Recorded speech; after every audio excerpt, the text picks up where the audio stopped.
Salut à tous et bienvenue sur ce nouveau podcast, c'est Tony et comme vous le savez, c'est toujours un grand plaisir pour moi de vous retrouver pour démarrer cette nouvelle semaine ensemble.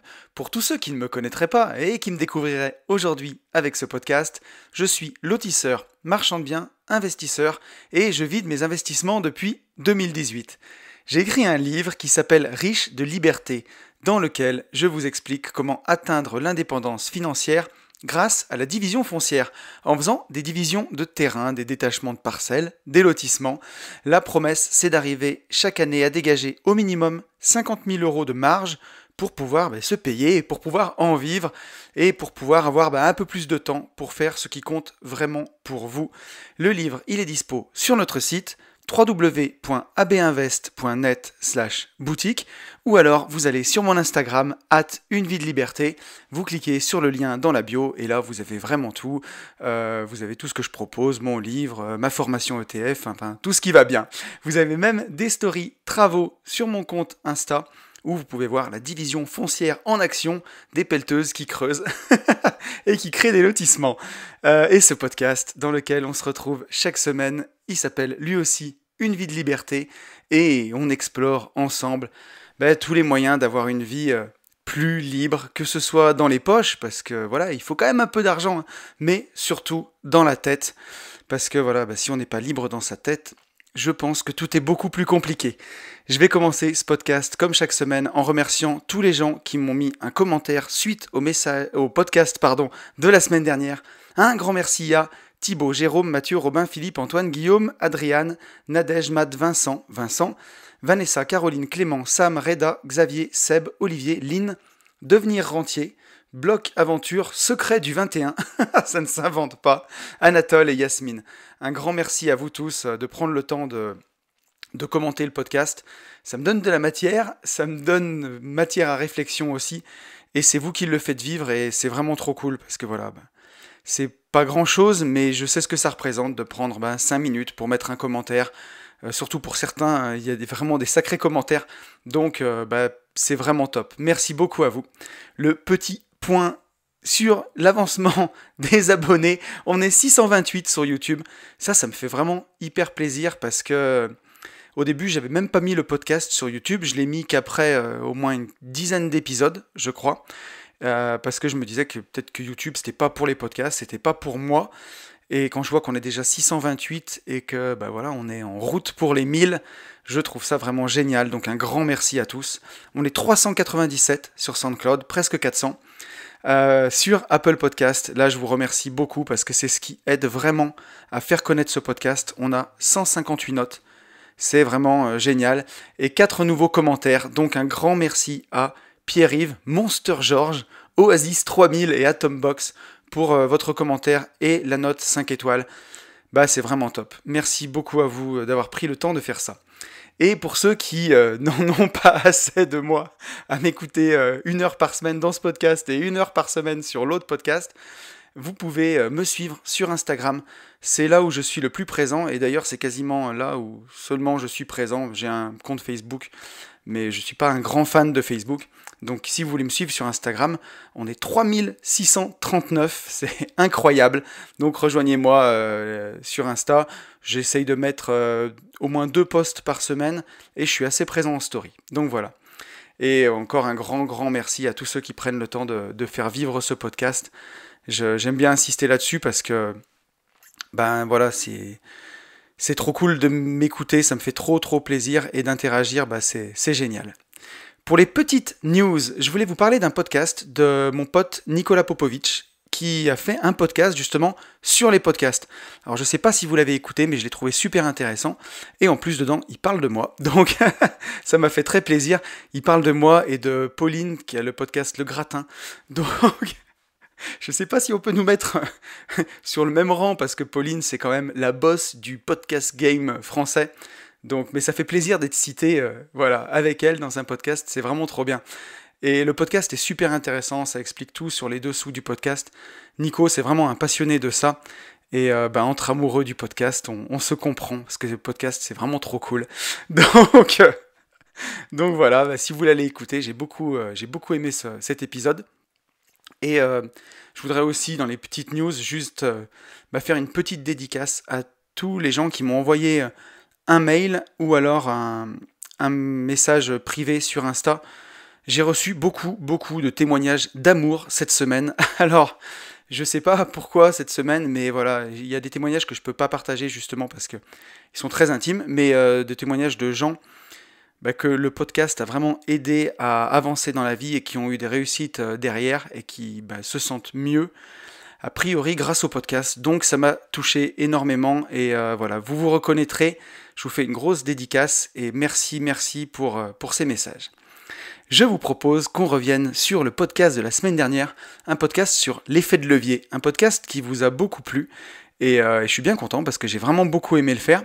J'ai eu un premier message que j'ai envie de partager avec vous de Bloc Aventure sur YouTube qui me dit « Super podcast, merci. Effectivement, nous qui sommes restaurateurs et en vente, on se dit qu'on n'est pas sorti de l'auberge.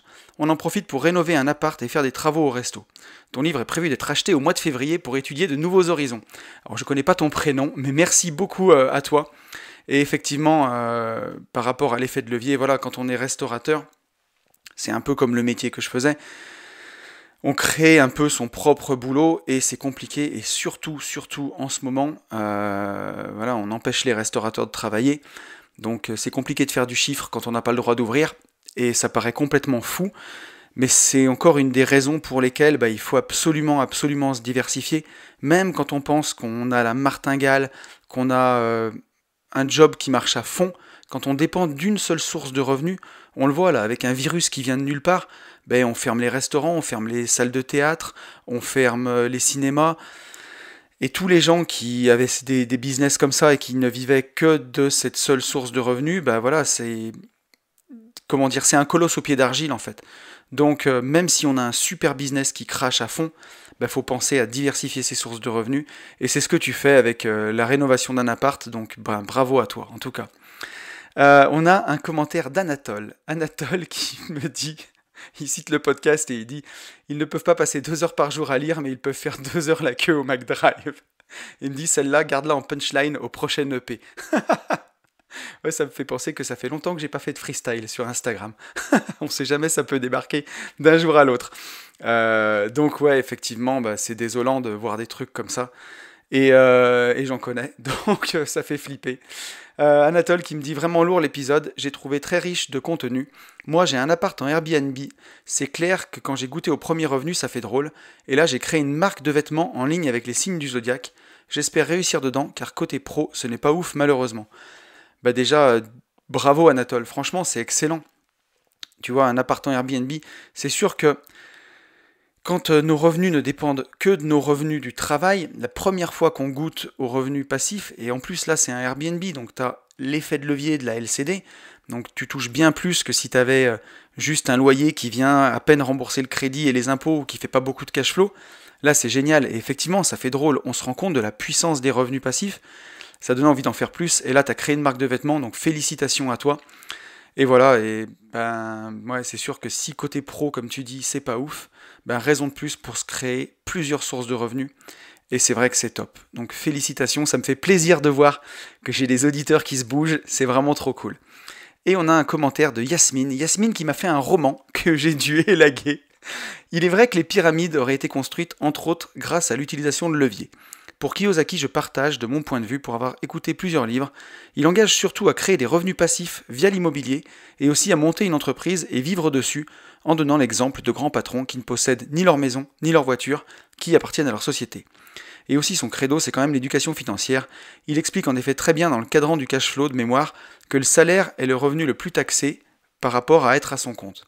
Donc ça, c'est ce que je disais dans le podcast. Effectivement, tu le soulignes, Kiyosaki en parle très très bien, mais l'entreprise, c'est l'arme secrète des riches, qui n'est pas si secrète. Alors bon, à chaque fois, pour ceux qui découvriraient le podcast, quand je dis des riches, ça veut dire voilà, des gens qui veulent prendre leur vie en main, qui veulent l'indépendance et qui veulent pas dépendre d'une seule source de revenus. Ça passe vraiment quasiment obligatoirement par avoir un business à soi. Yasmine qui poursuit, et je partage aussi, la sensation de manque est une croyance limitante, l'argent il y en a partout. Pour ma part, je pense que c'est entretenu par les 5% qui détiennent la richesse, afin que chacun reste bien à sa place. Je me suis jamais posé la question, pour être honnête, j'essaye surtout de voir quelles sont mes propres limites, en tout cas pour moi, pour essayer de les dépasser. Et c'est un peu ce que tu nous dis par la suite. Yasmine qui nous dit travailler dur pour se constituer un pécule en sacrifiant tous ces moments de qualité, alors qu'on peut mourir demain, ce n'est pas le meilleur cadeau à se faire à soi-même. Complètement, on est bien d'accord. Elle poursuit j'avoue que je n'ai pas de soucis avec l'argent, mais j'ai quand même des blocages. D'ailleurs, pour le semestre 1, je compte me mettre au défi 100 jours pour libérer sa relation à l'argent. On a vraiment tendance à se plafonner. Je vois, je ne perds pas d'argent, mais quand j'arrive à en gagner, dès que j'ai une rentrée, il y a une sortie derrière d'une manière ou l'autre. J'ai des sentiments ambivalents envers les personnes qui ont de l'argent. Je suis allergique aux bourgeois types et je l'avoue à l'avidité sans limite de certains. Bref, se pencher sur sa relation et ses croyances autour de l'argent est important. Et oui, effectivement, c'est quelque chose de super important puisque on ne peut pas vouloir dans sa vie quelque chose qu'on déteste. Alors forcément, quand on pense aux riches, mais là je vais utiliser des mots comme pauvre et riche, il faut pas se braquer, mais en gros la vision des riches par le pauvre, c'est la jet set, le champagne, les jets privés, les trucs comme ça, parce que qu'est-ce que c'est? C'est l'image que nous colle TF1 sur la télé, avec toutes ces conneries de télé-réalité où on voit des jeunes qui ont que des montres en or, des Rolls-Royce, des avions, des trucs comme ça. Et ça, c'est la vision du riche qu'on peut avoir et qu'on donne aux gens qui regardent la télé, en fait. Mais les vrais riches du quotidien, et Dieu sait que moi, dans mon ancien métier entrepreneur de travaux publics, j'étais en région lyonnaise et j'ai côtoyé des gens vraiment riches, des vrais riches du quotidien, des gens qui ont des patrimoines d'à plus de 10, 20 millions d'euros. Et ils conduisent des voitures normales, ils sont habillés normalement. C'est juste que ils bossent la moitié moins que les autres, quoi.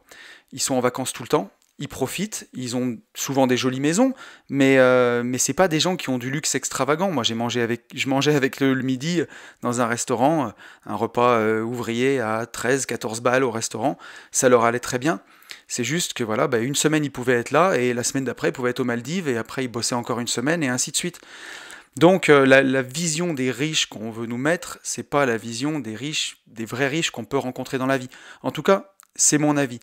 Et donc on peut pas vouloir de l'argent dans sa vie et détester les gens qui ont de l'argent. Donc Yasmine, c'est vraiment quelque chose que tu dis bien, c'est que voilà, tu as une relation ambivalente et c'est important de la travailler cette relation-là.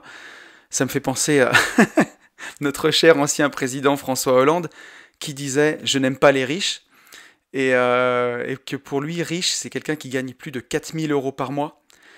Et je pense que François Hollande, la dernière fois où il a dû gagner 4000 euros, on payait encore en francs, à mon avis, puisque c'est quelqu'un qui a gagné énormément d'argent. Donc quand on dit qu'on n'aime pas les riches, que riche c'est au-dessus de 4000 et qu'on a passé sa vie à gagner 15 000 euros par mois, c'est qu'on dit qu'on s'aime pas soi-même en fait, donc il y a un sérieux problème. Mais voilà, on peut pas vouloir attirer dans sa vie quelque chose qu'on déteste. Donc il faut travailler sa relation à l'argent.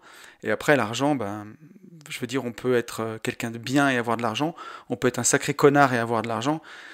Il y a des gens qui ont énormément d'argent comme Bill Gates et qui emploient ce temps-là à éradiquer la polio en Afrique, par exemple. Et Bill Gates, on le voit pas dans une Rolls-Royce avec des chaînes en or autour du cou et des montres en or et toutes ces conneries, quoi. Donc, voilà. Si tu veux te réconcilier avec l'argent, pense plutôt à Bill Gates ou à Elon Musk que aux riches qu'on essaye de nous coller à la télé et nous faire croire que c'est eux les vrais riches, quoi. Voilà. Et elle finit, Yasmine, en nous disant « C'est vrai, le travail de fourmi, personne ne le voit. Le plus dur, c'est de tenir le long du processus parce que la courbe reste plate un long moment avant de bénéficier de l'effet de levier. » Je suis tout à fait d'accord, Yasmine. La courbe, elle est exponentielle, hein. Elle reste plate pendant très très longtemps. C'est pour ça que, comme le disait si bien Orelsan, si c'était si facile, tout le monde le ferait. C'est parce que c'est long et c'est pas très excitant de, comment dirais-je, la courbe, la façon dont elle monte, c'est pas très excitant. Après, le processus, lui, est excitant parce que c'est chouette d'acheter des appartements, d'investir, de voir grossir, mais avant que vraiment on bénéficie de l'effet de levier et qu'on puisse en vivre, va falloir travailler, ça va prendre du temps, mais ça paye. Et elle finit en me disant, c'est cool, tu te marres tout le long, toi. Bah ouais.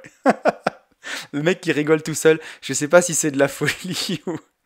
J'en sais rien, mais c'est pas grave. En tout cas, merci à vous tous, et je pense qu'on en a fini après 15 minutes d'introduction.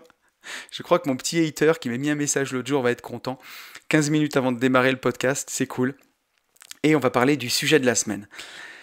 Et le sujet de la semaine, c'est pas un sujet extrêmement rigolo pour le coup, mais c'est un sujet sur lequel ça vaut vraiment le coup, pour le coup, de se pencher. Et le sujet, c'est le vrai coup des soucis. Voilà. Je n'avais jamais dit autant de fois coup dans une phrase. Le sujet de la semaine, ce sera le vrai coût des soucis. Derrière les soucis qu'on se fait dans la vie, pour que ce soit du perso, pour nos investissements, pour tout, quel est le vrai coût de ça? Est-ce qu'il se limite à ce qu'on peut voir à première vue, ou est-ce qu'il est en fait beaucoup plus important et ça vaut le coup de s'y pencher?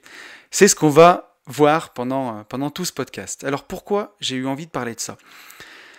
Parce que dans ma vie, par le passé, j'ai vraiment eu cette impression depuis longtemps que tout ce qui m'a donné beaucoup de soucis à un moment me coûtait très très cher. Et pas que en argent, mais en charge mentale dans la tête, et aussi sur mes relations personnelles, sur ma façon d'envisager l'avenir, et qu'il y avait quelque chose à gratter là-dedans pour la suite, à vraiment faire attention dans mes choix du futur, parce que certains choix nous engagent énormément, et si ça part en sucette, ça peut coûter bien plus que de l'argent.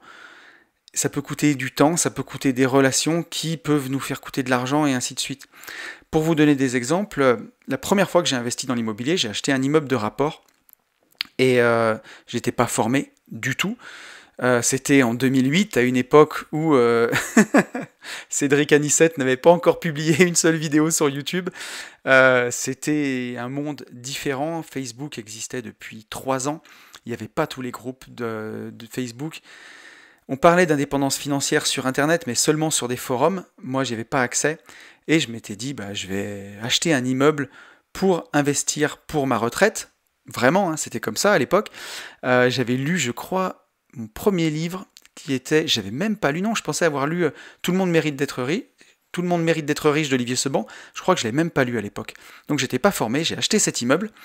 J'ai pas visité malheureusement tous les appartements, et ceux que j'ai visités étaient très propres, et il y en avait sur les 9, il y en avait 2 qui étaient vraiment dans leur jus, quoi, pour pas dire autre chose, vraiment pourris. Et donc j'avais une rentabilité à l'époque à 9%, et aujourd'hui, sur un bien comme ça, j'irais pas.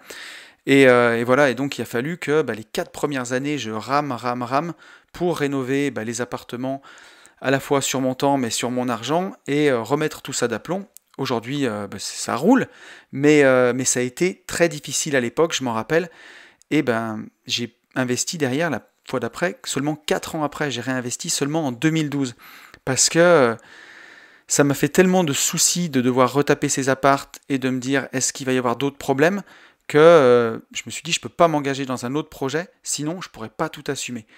Donc cette histoire-là m'a coûté 4 ans. J'ai aussi fait après une résidence secondaire, et qui était à 400 km de chez moi, donc ça c'était en 2012, j'étais en plein dans ma rat race, à fond.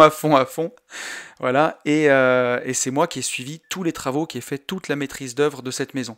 Donc je descendais une fois par semaine, je me levais à 3h du matin, je faisais 4 heures de route, j'arrivais sur mon chantier à 7h30, je faisais réunion de chantier jusqu'à 9h, je remontais 400 km dans l'autre sens, et j'enchaînais sur ma journée de travail, où je rentrais chez moi après à 20h, 21h. Et j'ai fait ça tout le long du chantier pendant 1 an. Et tout ça pour économiser la maîtrise d'œuvre, pour m'assurer que tout se passerait bien. Donc avec le recul, je suis content d'avoir fait cet investissement-là, parce que c'était quelque chose qui était important pour moi, mais ça m'a coûté beaucoup. Non seulement de l'argent, mais je veux dire non seulement du temps, beaucoup de temps, mais au final aussi de l'argent, parce que c'est des opportunités que j'ai pas pu saisir à côté. Ça a été une fatigue vraiment intense, et je pense que dans le burn-out que j'ai fait derrière, tout ça n'est pas innocent. J'ai vraiment chargé la mule. Encore une fois, on a parlé d'effet de levier la semaine dernière, j'avais pas d'effet de levier, j'ai fait la maîtrise d'œuvre tout seul, à 400 km. C'était un peu de l'inconscience, on peut le dire. Il y a beaucoup de gens qui le font, mais il faut savoir le coût que ça aura. Voilà, ça aura pas juste un coût en temps, ça aura un coût beaucoup plus gros. C'est ce dont je me suis rendu compte. Pareil dans mon ancienne boîte, quand j'étais dans les travaux publics, à une époque, on a eu des impayés. Les impayés avaient un coût financier, mais le stress que ça m'a occasionné, occasionné, je vais y arriver, à regarder le plafond plusieurs nuits, était énorme. Et c'était une charge mentale de folie. Et je me rappelle même à l'époque avoir oublié de commander des fournitures pour des chantiers, avoir oublié des choses sur des chantiers, des choses à faire. Et derrière, il a fallu revenir, ça m'a coûté encore plus d'argent à cause de ça. Là, un client qui ne paye pas pendant quelques mois, où il a fallu combler avec la trésorerie, jongler et tout, ce stress-là m'a tellement occupé l'esprit que j'ai fait des conneries sur d'autres chantiers à cause de ça. Donc le coût de cet impayé était bien plus grand que son simple coût en fait. C'est comme une tache d'encre sur un buvard, ça s'étend quoi. Comme une toile d'araignée, ça se propage et en fait ça touche beaucoup plus que ça. Et après, dans la vie perso par exemple, le coût d'une séparation, non seulement une séparation, alors si on est marié par exemple, ça peut coûter beaucoup d'argent, mais la charge mentale que ça fait dans la tête, elle peut coûter aussi beaucoup plus que ça. Et ça, je l'ai vu avec des proches à moi qui se sont séparés, qui étaient mariés. Non seulement ça leur a coûté beaucoup d'argent, mais pour un, ça lui a coûté quasiment son boulot, parce que c'était tellement une préoccupation dans sa tête qu'au boulot, il n'arrivait plus à suivre, quoi, tout simplement. Il s'est fait arrêter, et ainsi de suite. Et donc, il y avait un coût financier à sa séparation, il y avait un coût émotionnel, et en plus, ça s'étend. Et c'est comme ça qu'on peut voir des gens qui, en se séparant, non seulement déjà, perdent leur conjoint, donc il y a une souffrance émotionnelle, mais en plus derrière vont perdre leur boulot, vont perdre leur statut social, et c'est une telle dégringolade que le coût d'un souci qui devrait se limiter, c'est facile à dire, hein, attention, qui devrait se limiter à un coût émotionnel et un coût financier, prend des proportions incroyables. Donc c'est pour ça que j'ai envie de parler de ça cette semaine, c'est que les soucis, ça crée un vrai coût d'opportunité pour saisir des choses dans la vie. Si vous êtes en train de vous séparer, en train de vous battre pour la garde des enfants par exemple, ça peut avoir une telle charge mentale dans votre tête que si vous n'arrivez pas à faire la part des choses, vous n'allez pas pouvoir investir dans l'immobilier par exemple à côté. Tout ça paraît futile, alors que c'est peut-être ce qui est le plus important si vous voulez atteindre l'indépendance. Donc il y a un vrai coût d'opportunité. Et ce qu'on va développer, c'est que ça ne se résume pas au coût immédiat qu'on peut voir à première vue, mais que c'est bien pire que ça, quoi. Ça s'étend. Voilà. Donc, on va commencer vraiment ce podcast par le petit point langue française, le coût des soucis. Donc, l'étymologie du mot souci. La définition plutôt, pardon. Un souci, c'est une préoccupation qui trouble, qui inquiète. Donc, qui inquiète, je suis allé voir l'inquiétude. Et l'inquiétude, c'est un état affectif pénible causé par la crainte, l'impréhension et l'incertitude. Donc ça dit bien ce que ça dit. Quand on est inquiet au quotidien, ça crée un stress, hein, forcément. Mais ce dont je voulais parler aujourd'hui, c'est au-delà d'un stress qui peut être à la fois un stress quand vous avez un gros coup dur, parce qu'on en parlera, hein, le but c'est pas de se créer une vie sans soucis, ça n'existe pas. C'est d'essayer de choisir au mieux ses soucis. Je vais pas spoiler la suite, mais l'idée générale, c'est ça quand même. Donc on peut avoir un stress qui est, épisodique en fait. Et c'est important d'avoir du stress, hein. Ça fait partie de la vie et ça nous aide parfois à nous bouger le cul ou à nous inquiéter pour des bonnes choses et prendre les bonnes décisions. Quand le stress est permanent et qui nous ronge, c'est un peu ça, cet état d'inquiétude qu'on peut avoir permanent d'un truc qu'on a dans la tête en fait, qui est en tâche de fond et on n'arrête jamais vraiment d'y penser en fait. C'est bien ça, cet état affectif pénible causé par la crainte de quelque chose, par l'appréhension de quelque chose ou l'incertitude de l'avenir. Et le coût, c'est les conséquences fâcheuses d'une action, d'un accident. Là, il nous donne un exemple dans le Larousse, le coût de ces imprudences est incalculable. Et oui, voilà, hein, le coût d'une imprudence, comme ici par exemple une imprudence en voiture, elle peut, si on se tape une bordure de trottoir, elle peut coûter une jante. Si on roule trop vite et qu'on cause un accident qui peut causer la mort de quelqu'un, là le coût devient incalculable. Donc on voit bien que, comment dirais-je, suivant la conséquence d'une action, elle peut avoir vraiment plusieurs degrés d'amplitude. Et le coût, c'est ce qui est produit nécessairement par quelque chose et qui en est une suite logique. Par exemple, une décision lourde de conséquences, c'est le coût d'une décision. Donc là, en gros, on va voir ici les conséquences de cet état affectif pénible causé par la crainte, l'appréhension et l'incertitude. Quelles sont les conséquences d'être toujours dans cet état où on se fait du souci, où on a peur qu'il nous arrive des choses? Les gens qui sont dans cet état, est-ce qu'ils en sont conscients ou non? Ça, c'est la première question que je me suis posée. Eh bien, ce que je pense autour de moi, c'est que souvent, les gens n'ont pas conscience que ces soucis au quotidien ont un coût qui est très élevé, bien plus que le coût déjà émotionnel. Puisque on est, pour la plupart des gens qui sont autour de nous, dans cette logique où l'argent est rare et où le temps est abondant. On en a parlé très très très souvent sur ce podcast. C'est l'inverse, bien entendu. Le temps est rare. Le temps est rare puisqu'il nous est compté. Il y a un stock fini de temps quand on est. On ne connaît pas la fin, mais le stock de temps est fini. Alors que, potentiellement et théoriquement, le stock d'argent qui peut passer dans nos mains, dans notre vie, lui est infini. Et c'est encore plus vrai depuis que la planche à billets tourne sans raison avec les banques centrales. Donc voilà, on voit bien que la réalité, c'est que le temps, lui, est fini et que l'argent est abondant. Mais comme dans la logique de notre quotidien, des gens qui nous entourent, de la moyenne des gens, c'est l'inverse, c'est l'argent qui est rare et le temps qui est abondant, les gens n'attachent pas assez d'importance au temps qui passe à se faire du souci. Ils se disent toujours qu'un jour ça ira mieux et qu'ils auront le temps de profiter un jour. Ils ne voient pas plus loin. Donc ils peuvent se permettre, j'ai envie de dire, le luxe de se faire du souci en permanence et sur longtemps, puisqu'ils pensent que le temps est infini. Donc je pense que c'est la première raison pour laquelle les gens ne pensent pas que les soucis ont un vrai coût. Les gens ne mesurent pas toutes les conséquences des soucis, ne mesurent pas la double peine en fait, parce que la double peine, c'est qu'elle est financière à la fois, elle est surtout financière et mentale. La plupart des raisons pour lesquelles les gens vont se faire du souci, ça va être des raisons financières. Si vous avez un procès en cours, par exemple, un procès c'est très très long, et j'en sais quelque chose, je ne vais pas m'étendre là-dessus, puisqu'à chaque fois j'ai gagné, mais bon, mais pour avoir eu un procès qui a duré des années et des années, pour des histoires d'immobilier, c'est très très long, et si on se fait beaucoup de soucis pour ça, ça peut pourrir une vie, concrètement. Donc on le verra à quel point c'est important de faire rapidement la part des choses pour mettre ça dans un coin de sa tête et ne plus y penser.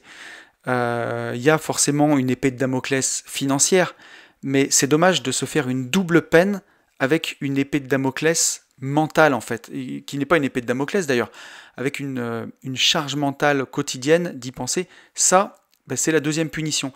Et je pense que les gens n'ont pas conscience de ça, qu'ils s'infligent une double peine en fait.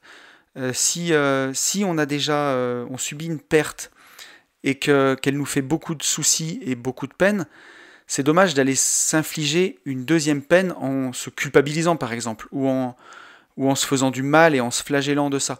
La première sentence est déjà tombée, la punition est déjà là. C'est dommage d'aller se culpabiliser, se flageller, se fouetter. Ça, c'est la deuxième peine. Et souvent, les gens n'en ont pas conscience. Et une autre chose que je vois, pourquoi les gens n'ont pas la conscience de ce coût des soucis, c'est que quand on est dans la rat race et qu'on en souffre, alors là, par exemple, la rat race, il faut faire un petit point là-dessus. Rat race, ça veut dire course de rats, littéralement. On n'est pas en train de comparer les gens à des rats, c'est un terme américain qui a été inventé par Robert Kiyosaki. Je le précise pour les gens qui ne seraient pas familiers avec le monde de l'indépendance financière et qui découvriraient ce podcast pour la première fois. En français, on traduirait plutôt ça par la roue du hamster, voilà, concrètement. Où on tourne, sans but.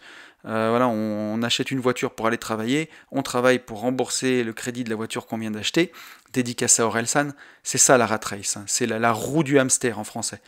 Et donc quand on est dans cette roue du hamster et qu'on en souffre, la souffrance qu'on expérimente, elle peut devenir notre identité.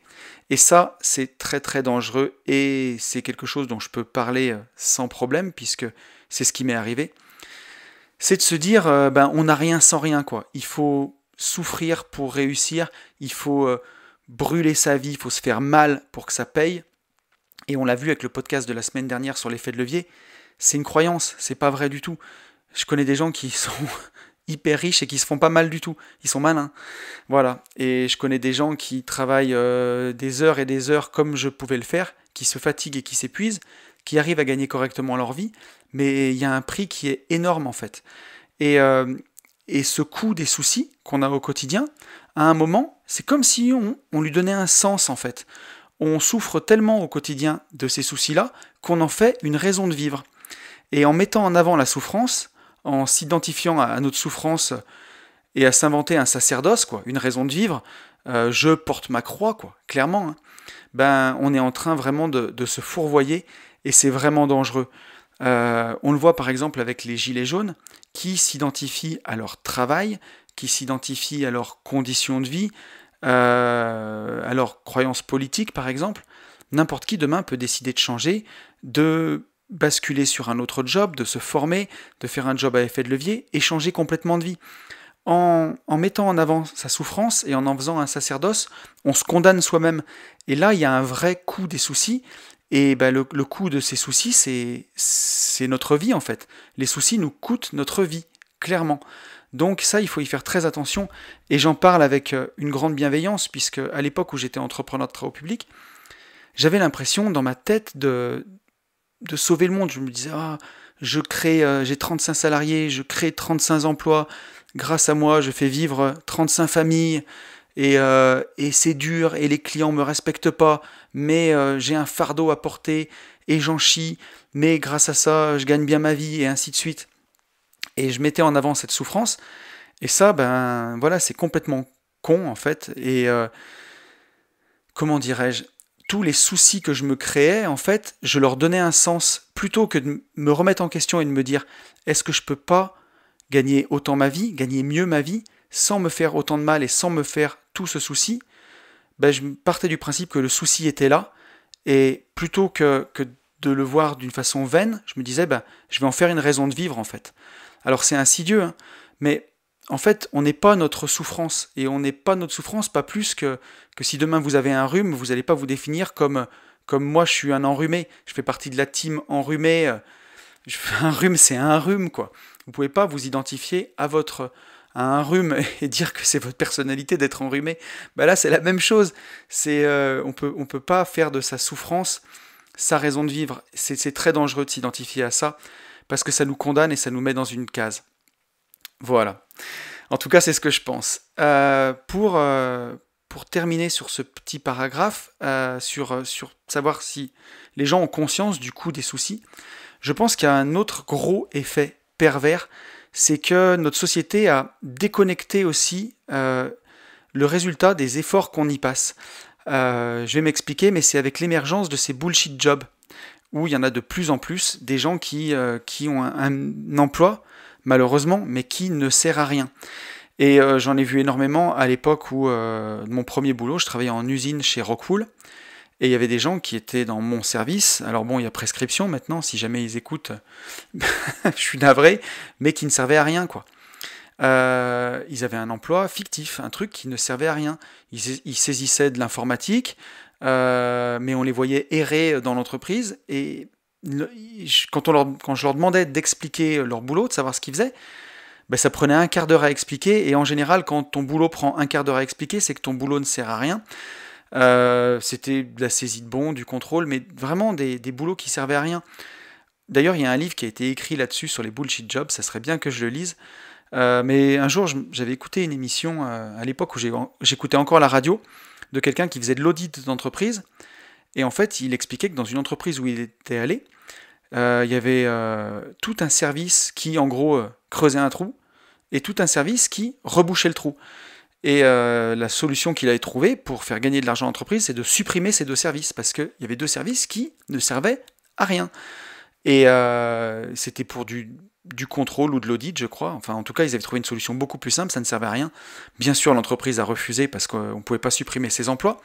Mais quand on occupe un job comme ça, et qu'on se rend compte que notre métier ne sert à rien, et qu'on est quand même payé derrière, ben, c'est comme si c'était normal d'avoir un job qui sert à rien, et qu'on donne de la valeur à ça.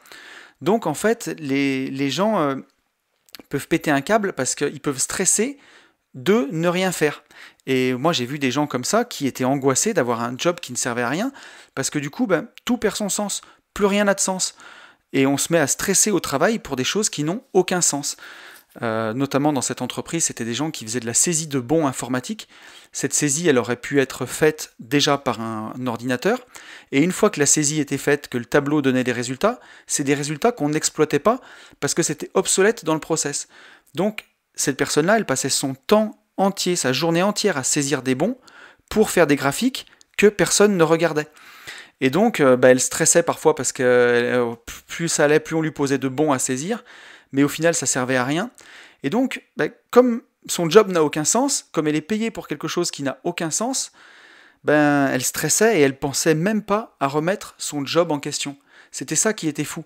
Elle était convaincue, cette personne, que ce qu'elle faisait était important, alors que ça ne servait à rien. Et voilà, et donc le coût des soucis est énorme puisque les soucis que lui causait ce job et la pression que lui causait ce job de saisir des choses qui auraient pu être faites par un ordinateur hyper rapidement, ça lui détournait son regard de ce qu'elle faisait. Elle ne se rendait même pas compte que tout ce qu'elle faisait ne servait à rien. C'était assez incroyable et c'est assez compliqué à expliquer. J'espère que vous aurez saisi. Mais je pense que voilà, le coût des soucis nous met la tête dans le guidon aussi, nous empêche de relever la tête et de se rendre compte parfois que ce qu'on fait ça sert à rien ou qu'on va pas dans la bonne direction. Donc il y a aussi un énorme coût là-dedans. Et c'est pour ça que les gens n'en ont pas conscience souvent, parce que les soucis mettent la tête dans le guidon et empêchent de relever la tête et de regarder devant soi. Ensuite, quels sont les effets vraiment pervers du coût de ces soucis? Donc on vient déjà d'en exprimer un ici, mais un des principaux effets pervers, c'est que notre cerveau n'est jamais au repos, même quand la contrainte cesse. Voilà, et ça c'est vraiment ce qui est très dur. Si vous avez des soucis par exemple dans votre job avec votre employeur, vous avez un petit chef qui est infect, même quand vous rentrez à la maison, la contrainte continue. La contrainte cesse, vous n'avez plus votre chef avec vous, mais les soucis que ça vous cause ont des répercussions dans votre quotidien. Et ça peut vous faire justement un gros coup d'opportunité. Si vous voulez quitter la rat race, justement, que vous voulez vivre de l'indépendance, et que dans votre boulot, vous avez un petit chef complètement con qui vous pourrit la vie, vous allez rentrer chez vous, et au lieu de vous mettre sur le bon coin pour trouver des annonces pour foncer en visite, vous allez juste plus en pouvoir, et ou vous foutre devant la télé, ou rien faire, parce que vous avez besoin de vous vider la tête. Et le coût de ces soucis, du coup, est énorme, puisque non seulement ça vous pourrit votre quotidien, mais ça vous empêche d'avoir votre porte de sortie. Et donc, ce coût des soucis, cette charge mentale, alors on va avoir le temps d'en reparler de cette charge mentale, ça coûte bien plus que de l'argent. Parce que là, dans le cas, par exemple, qu'on vient de prendre, où vous avez un chef qui est complètement con et qui vous pourrit la vie au travail, vous n'osez pas changer de boulot parce que vous avez peut-être peur d'avoir un boulot moins bien payé, de perdre de l'argent, mais ça vous coûte bien plus au final que cette perte d'argent, parce que ça va vous coûter du temps, tout le temps que vous avez avec cette charge en tête qui vous prend la tête, c'est du temps perdu en fait, parce que vous ne pouvez pas l'investir pour votre famille, pour votre conjoint, ou alors pour construire votre indépendance. Ça va vous coûter des relations, ça peut vous coûter votre relation avec vos enfants. Si vous prenez tout le temps la tête, vous ne les voyez pas grandir. Ça peut vous coûter une relation de couple, ça peut vous coûter une relation avec vos potes.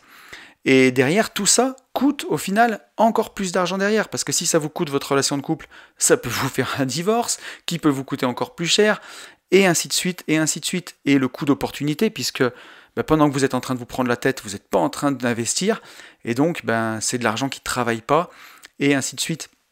Puisqu'on le voit, la magie qu'on va avoir, nous, à notre disposition, c'est les intérêts composés, c'est tout ça. Si vous faites un investissement, le nombre de mois, un investissement locatif par exemple, le nombre de mois de loyer que vous pouvez toucher, il est fini, ce nombre de mois de loyer. Si vous faites un investissement à 40 ans et que je vous souhaite de vivre le plus tard possible, mais que vous vivez jusqu'à 80 ans, vous allez avoir 40 ans de loyer devant vous. Et ça, peut pas se multiplier. Ce temps-là, il est fini. Donc, plus vous retardez d'une année votre investissement, plus vous retardez potentiellement ce que vous pouvez gagner. Et oui, il y a une autre sorte de coût des soucis, c'est la charge mentale des femmes, par exemple. Alors, sur mon conducteur de podcast, j'ai pas voulu lui faire de jaloux, j'ai marqué entre guillemets ou des papas solo, puisque j'ai été papa solo pendant plusieurs années. Et c'est vrai qu'il y a une charge mentale aussi, pour les femmes ou les papas solo ou les mamans solo, bien entendu.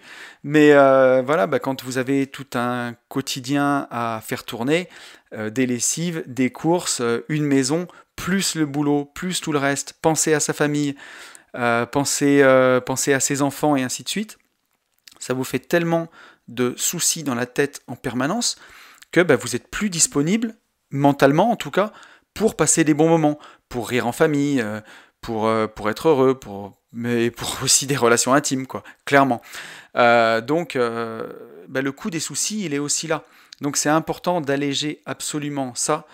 On en parlera un peu tout à l'heure, mais c'est aussi grâce au minimalisme, être minimaliste aussi dans sa tête. C'est vraiment très important. Et depuis que je le fais, je me sens beaucoup mieux.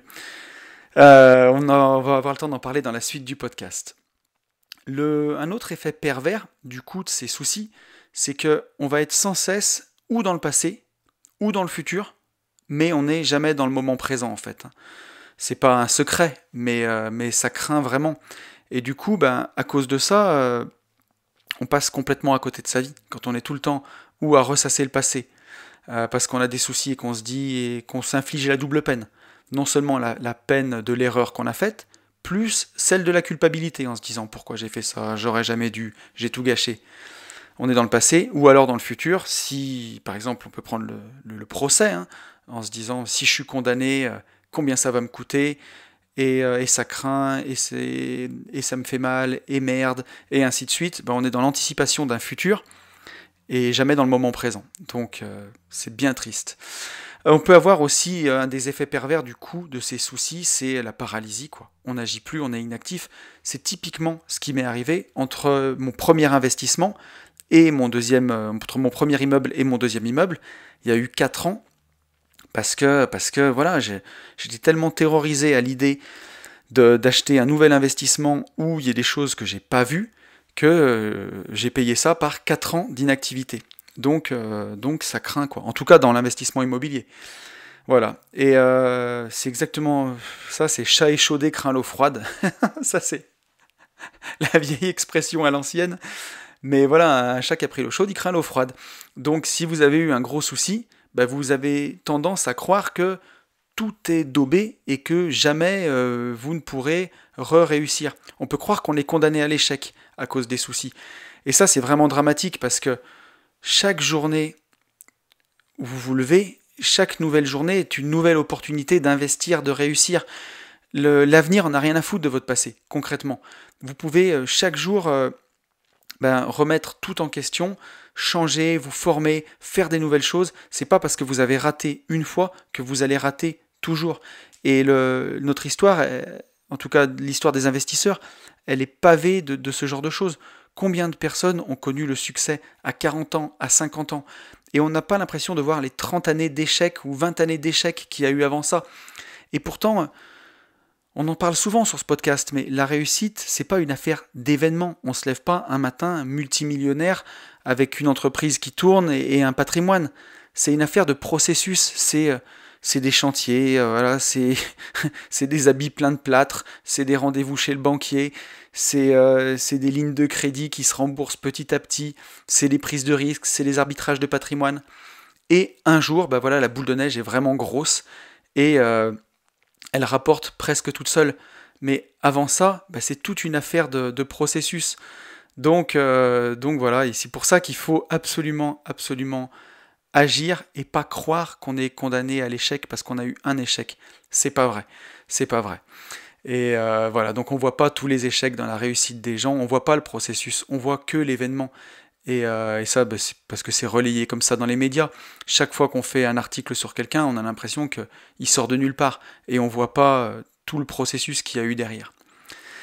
Et un des derniers effets pervers, du coup, de ces soucis, c'est la mauvaise santé. et ça c'est quelque chose qui est évident, mais avec l'arrivée des soucis, quand on commence à vraiment se faire du souci pour quelque chose, le premier truc qui va sauter, c'est les séances de sport, c'est l'alimentation, et ça craint vraiment, parce que notre santé, c'est comme le temps, c'est ce qu'il y a de plus important. À quoi bon devenir multimillionnaire à la retraite si c'est pour être en mauvaise santé, ne plus pouvoir faire un foot avec ses petits-enfants parce qu'on a mal de partout? Ça craint, donc il faut absolument prendre soin de son corps, et ça passe par le sport et l'alimentation. Et donc, quand on a des soucis, c'est souvent les premières choses qui sautent. On peut avoir aussi, au bout du compte, une grosse fatigue mentale, et ça peut aller vraiment très très loin jusqu'à déclencher des vraies pathologies. Alors là, je ne vais pas rentrer là-dedans parce que je ne suis pas un expert, mais ça peut créer carrément du stress oxydatif. Et là, c'est très très dangereux, c'est du vieillissement accéléré, quoi, concrètement. Donc on n'a pas envie qu'il nous arrive ça. Euh, c'est notre corps qui s'oxyde, quoi, qui vieillit beaucoup plus vite à cause du stress. Donc, les solutions, tonton mindset. Maintenant que tu nous as bien plombé le moral, comment faire pour minimiser les conséquences de ces soucis? Déjà, la première chose à faire, c'est d'éviter d'en avoir. Donc là, c'est une réponse de Normand, on n'est pas beaucoup avancé. Si tu m'écoutes et que tu as des gros soucis en ce moment, ne t'inquiète pas, j'arrive avec des solutions après. Mais comment dirais-je? La meilleure médecine, c'est la médecine préventive, c'est celle de l'anticipation. Donc pour minimiser les conséquences des soucis qu'on peut avoir, la première chose à faire, c'est d'éviter d'avoir des soucis. Alors c'est complètement utopique de s'imaginer se lever sans absolument toute source de stress, ne plus avoir de soucis, ça n'existe pas. Il y aura toujours un stress imprévu, quoi qu'il arrive. Et ça, il faudra aussi le gérer. Donc on le verra tout à l'heure. Mais voilà, c'est utopique de croire qu'on peut vivre sans souci. Et souvent, en plus, quand on s'engage dans la voie de l'indépendance financière, plus d'argent, c'est plus de soucis, c'est des plus gros soucis. Après, on a le luxe de pouvoir choisir ses soucis. Et c'est ce qui est bien, mais voilà, il ne faut pas croire qu'il n'y aura pas de soucis. Mais par contre, on peut faire des choix conscients, on peut faire des choix conscients déjà pour éviter ces soucis.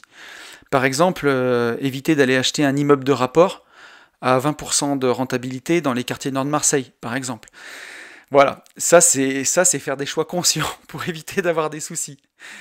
Qui dit renta élevé dit souvent mauvaise fréquentation du quartier et ainsi de suite. Alors c'est pas toujours vrai, j'en vois déjà qui se lèvent, mais voilà, faire des choix en conscience. Est-ce que les 20% de rentabilité valent toutes les emmerdes? Si elles les valent, oui, ok, si on est prêt, mais est-ce que des fois il ne vaut pas mieux faire 2 ou 3 immeubles à 10% de rentabilité dans des petites villes, peut-être campagne, mais où il y a de la demande locative parce que le parc locatif est claqué au sol, plutôt que d'aller faire un immeuble de rapport avec une rentabilité énorme, mais dans un quartier horrible qui sera invendable. Voilà, c'est tout des choix conscients à faire. Donc, pour minimiser les conséquences du coût des soucis, c'est déjà être conscient des choix. Et pour ça, il faut commencer par apprendre à se connaître.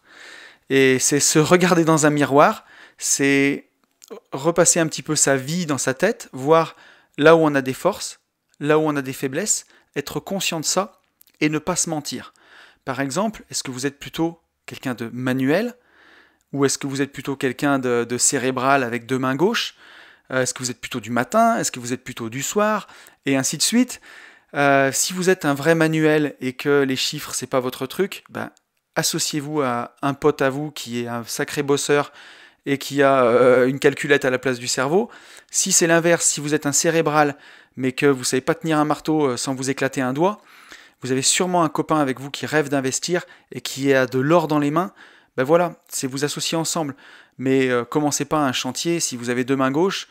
Ou l'inverse, si vous êtes un super manuel, allez pas faire une mauvaise affaire parce que vous vous dites que vous pourrez faire tous les travaux tout seul.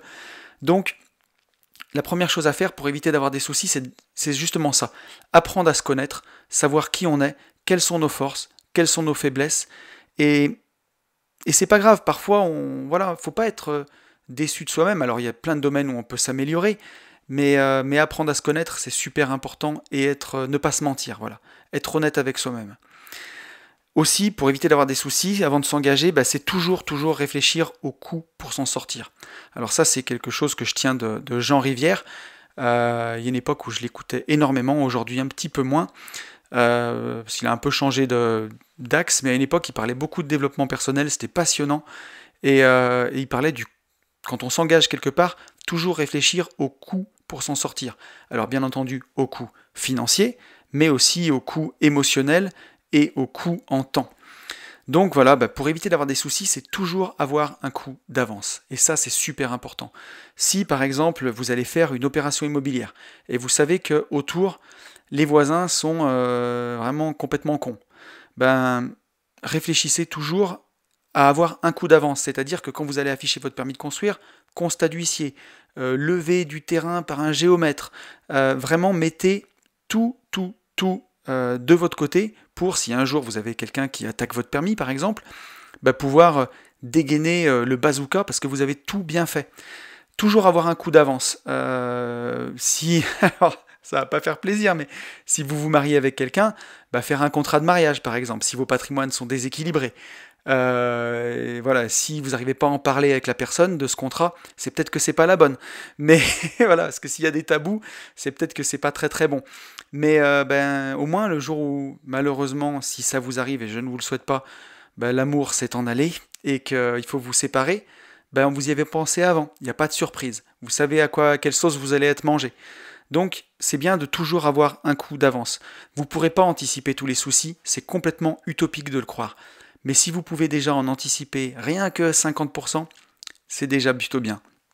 Et il y a une autre chose aussi sur les conséquences de ces soucis, c'est de réfléchir en termes de temps plutôt que d'argent, voilà, pour anticiper. On peut reprendre l'exemple de notre jeune investisseur très manuel qui va aller acheter un immeuble de 300 mètres carrés à un prix complètement cassé, en se disant je ferai tous les travaux moi-même et ça ne me coûtera que du temps. Rénover 300 mètres carrés tout seul, c'est pas de la tarte. Et donc le coût peut être vraiment énorme. Donc est-ce qu'il n'y a pas un coût d'opportunité ici, du temps qu'on va passer dans cet immeuble, plutôt que de confier les travaux à quelqu'un? Est-ce qu'il ne vaut pas mieux faire toute l'électricité, la plomberie, le placo à quelqu'un, et nous s'occuper juste de la peinture par exemple, et du carrelage? Voilà, est-ce qu'il faut pas organiser les choses comme ça? Donc ce que je veux dire par là, c'est que c'est très important de réfléchir souvent en termes de temps plutôt que uniquement d'argent. Puisque voilà, le temps est rare, l'argent est abondant, ne pas l'oublier, même si dans votre vie c'est pas le cas actuellement, il faut essayer de penser en ces termes-là, et pour la suite c'est quand même vraiment beaucoup mieux, parce que voilà, si ça vous coûte beaucoup de temps, tous les soucis que vous pouvez avoir, le coût devient énorme, et on l'a vu dans ce podcast. Et quand c'est trop tard, voilà, quand vous êtes en plein dedans, quand la connerie est faite, quand la merde est tombée, quand on a les deux pieds dedans, quand on y pense toute la journée, et que ça nous bouffe la vie, ça nous bouffe nos journées de travail, ça nous bouffe nos journées en famille, voilà, qu'est-ce qu'il faut faire? Comment on s'en sort? Donc la première chose à faire, c'est de faire l'analyse brute et rationnelle des coûts de ce souci-là. Alors l'analyse brute et financière des conséquences, et essayer de tout de suite créer un plan d'action, de voir comment on peut faire pour s'en sortir. Et ensuite, classer l'affaire. Voilà. Arrêter avec la culpabilité, la double peine en fait. Donc, analyse brute et rationnelle des coûts du souci qu'on a en ce moment, identifier le coût caché et en prendre conscience pour éviter cette double ou même triple peine. On va prendre un exemple. La toiture de votre IDR est passée à travers. Ça vous pourrit la vie parce que les locataires qui sont juste en dessous, en plus, sont pas sympas, vous pourrissent la vie. Vous étiez pas assuré super bien, donc ça va vous coûter de l'argent et ça vous prend la tête énormément. Première chose, analyse brute et rationnelle des coûts du souci. Bon on voit, il va y avoir de la franchise, il va y avoir des réparations, il va falloir reloger les locataires. Donc vous avez un coût financier, on va dire 5000 € ici, et vous n'avez pas la trésorerie. Va falloir peut-être faire un prêt Sofinco, il va falloir se débrouiller, il va falloir peut-être se créer un autre actif, ou alors donner du coaching ou faire quelque chose pour arriver à rembourser plus vite. Donc analyse brute et rationnelle, et ensuite les actions qu'on va mettre en place. Le coût caché de tout ça, de ce souci, ça serait de se prendre la tête et de se dire « Purée, pourquoi j'ai fait ça? J'aurais pas dû acheter ce bien » et ressasser. Donc ça, il faut arrêter tout de suite. Soit on prend la décision de vendre le bien, si jamais on n'est pas sûr de soi, mais en tout cas, ça sert à rien de se culpabiliser, ça sert à rien d'avoir ça en tâche de fond qui prend de la place, parce que ça serait la double peine, et à force de vous pourrir la vie, vous allez pourrir votre entourage, et ça sera la triple peine après. Donc c'est tout ce qu'on veut éviter. Donc la première chose à faire, analyse brute et rationnelle des coûts du souci. La deuxième, c'est accepter. Voilà. Accepter que parfois c'est la merde. Donc je sais que c'est pas facile, mais plus vous lutterez contre ce qui se passe, plus ce sera dur. Il faut accepter que parfois, c'est la merde dans la vie. Si on veut voir l'arc-en-ciel, il faut accepter la pluie. Elle est pas mal celle-là. Je crois qu'il y a une citation de Sénèque, alors je vais l'écorcher, mais ce sera pas grave, qui dit que le bonheur, c'est pas de vouloir avoir le soleil tout le temps, mais c'est d'apprendre à danser sous la pluie. Voilà. Et donc, faut voir la réalité en face quand on a un souci et l'accepter le plus vite possible, accepter que ce soit la merde. Donc voilà, c'est ce qui vous aidera en tout cas le plus. Après, dans toutes les choses qu'on peut faire, la priorité c'est de se libérer du temps. Parce que souvent quand on a un souci qui arrive comme ça, une merde qui nous tombe du ciel, on se demande comment on va la gérer déjà financièrement, mais aussi en temps. Ça rajoute un souci et ça va rajouter du temps qu'on va devoir passer pour par exemple notre toiture et de notre immeuble qui passe à travers. Si l'immeuble est à 1 heure de chez vous, le temps de l'aller, du retour, de l'expertise, des locataires, ça va vous prendre des après-midi et des après-midi. Donc la priorité, c'est de se libérer du temps et de supprimer ce qui n'est pas essentiel dans votre vie. Donc ça, c'est une philosophie minimaliste. Elle peut être dans les objets, dans le quotidien, mais aussi dans votre vie. Si vous passez du temps avec des gens que vous n'aimez pas, supprimez-les de votre vie. Ça ne sert à rien de passer des après-midi ou du temps. Ça vous prend du temps pour rien si vous n'aimez pas ces gens, donc supprimez-les de votre vie. Ça peut être un peu dans la logique des bullshit jobs. Mon collègue de travail qui à l'époque faisait de la saisie de bons qui ne servait à rien, voilà, parfois dans notre vie on fait des choses qui ne servent à rien. Donc voilà, essayez de se libérer du temps. Ça peut être par exemple de déléguer à mort. Voilà. Alors là j'ai marqué femme de ménage, collaborateur. Par exemple, prendre une femme de ménage, vous faites quelqu'un de bien parce que vous donnez du travail à quelqu'un qui en a besoin. En plus vous défiscalisez parce que voilà, c'est à moitié déductible d'impôts et vous vous libérez du temps pour des choses qui n'ont pas beaucoup de valeur ajoutée pour vous en tout cas. Ça en a beaucoup pour la personne qui va faire le ménage, de valeur parce que ça va lui donner du travail, mais pour vous, de faire vous-même votre propre ménage, ça vous coûte plus que ça vous rapporte. On le voit hein, dans les couples, les principales causes d'engueulade, c'est le ménage, les tâches ménagères et l'argent. Si vous supprimez 90% des tâches ménagères parce que vous prenez une personne qui va venir faire le ménage chez vous, vous supprimez déjà la moitié des engueulades de couple. Et si vous êtes indépendant financièrement et que vous avez fait des bonnes affaires, vous supprimez la deuxième et vous vous faites une vie beaucoup plus sympa. Donc une des bonnes choses pour minimiser les conséquences des soucis, c'est d'avoir du temps pour les gérer. Et pour avoir du temps, faut déléguer ce qui n'a pas une grande valeur ajoutée pour vous.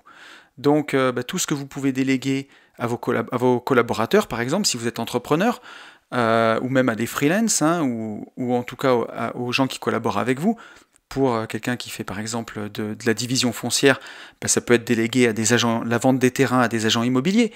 Ça peut être vraiment délégué beaucoup de choses aux notaires, aux géomètres, et ainsi de suite, aux entreprises de travaux, pour que vous puissiez vous concentrer sur ce qui est vraiment important, sur la recherche de terrain par exemple.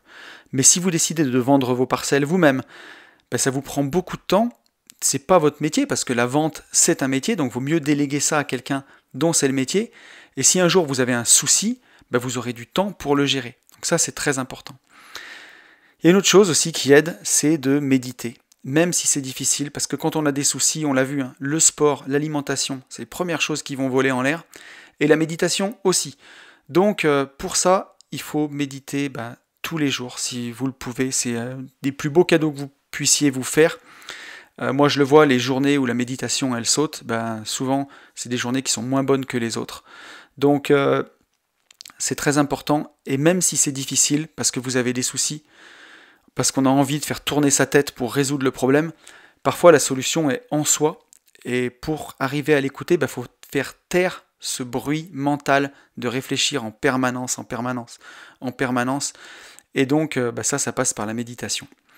Je vais vous donner encore 2-3 petites astuces, c'est de brûler votre télévision. Celle-là, je la donne beaucoup.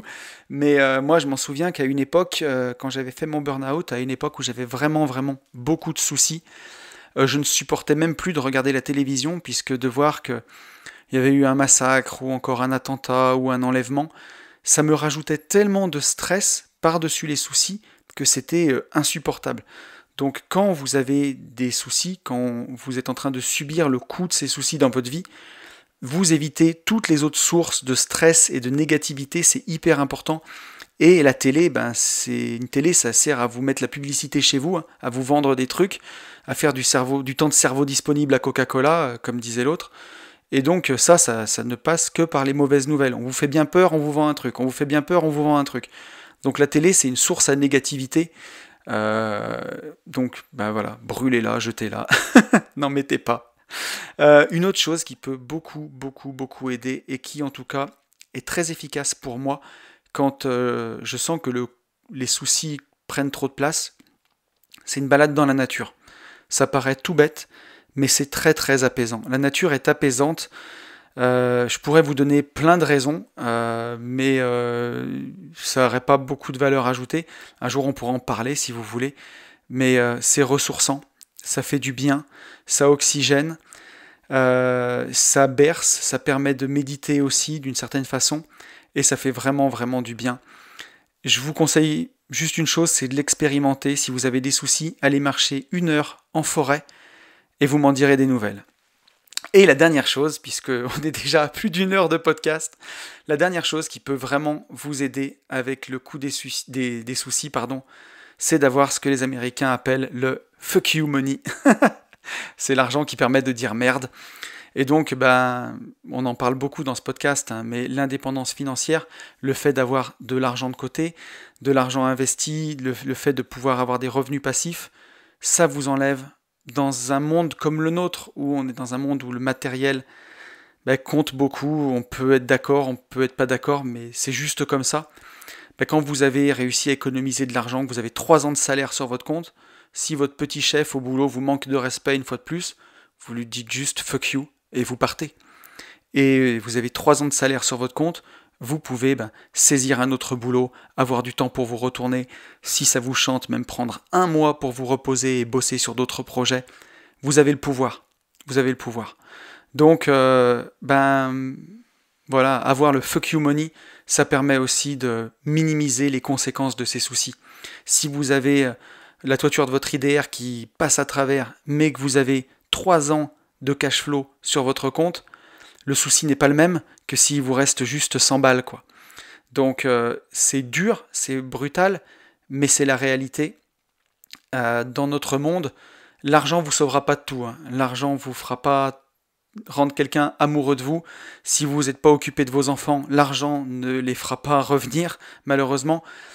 Mais pour tout le reste, comme dans la pub, mais pour beaucoup de choses, en tout cas, l'argent peut résoudre énormément de problèmes. Donc c'est pour ça que je vous encourage sur ce podcast. On parle beaucoup de mindset et on parle aussi beaucoup d'argent, mais d'avoir une bonne gestion financière, ça vous évitera beaucoup de soucis. Et je vais vous rendre votre vie, parce que là, encore un podcast où je me suis dit, tu vas faire peut-être 30 minutes, t'as pas beaucoup de matière. Et je parle beaucoup, comme à chaque fois.